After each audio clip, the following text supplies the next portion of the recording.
Welcome back. Jesus has been arrested in the garden and his disciples have scattered. He is now led as a prisoner to the house of Annas, the former high priest who was still the real power behind the scenes in Jerusalem.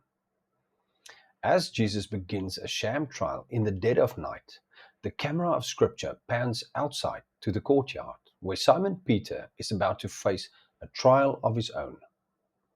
This passage powerfully contrasts how both men respond when the pressure is on.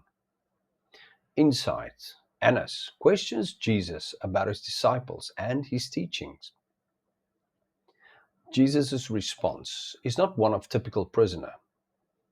He points out that he has always taught openly in the synagogues and the temple, saying, "Why do you ask me? Ask those who have heard me what I said to them. They know what I said."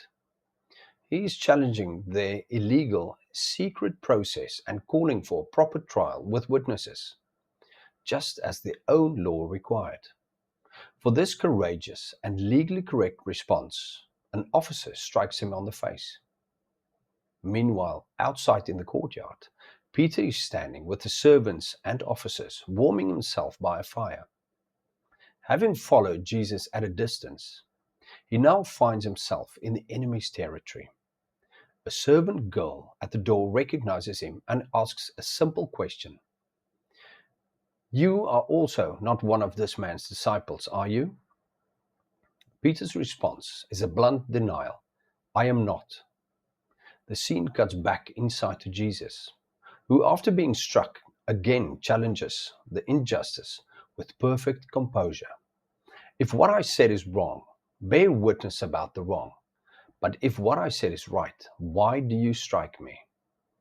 Then it's back to the courtyard. As Peter stands by the fire, others begin to question him. Again, he denies it. Finally, a relative of Malchus, the man whose ear Peter had cut off in the garden, confronts him directly. "Did I not see you in the garden with him?" Peter denies it a third time, and immediately a rooster crows. The sound signals the fulfillment of Jesus' prophecy. As another gospel account tells us, Peter went out and wept bitterly. The contrast couldn't be more stark. Jesus, under illegal interrogation and facing violence, remains perfectly composed and stands for the truth. Peter, warmed by his enemy's fire and questioned by a servant girl, completely falls apart. This isn't just a story about Peter's failure. It's a profound lesson on the weakness of human self-confidence. Peter had to learn the hard way that apart from Jesus, he could do nothing. His bitter tears were the start of a brokenness that God would use to transform him from a boastful fisherman into a humble and powerful apostle. Peter's failure shows us our own weakness, while Jesus' steadfastness shows us the strength of the one who stood in our place.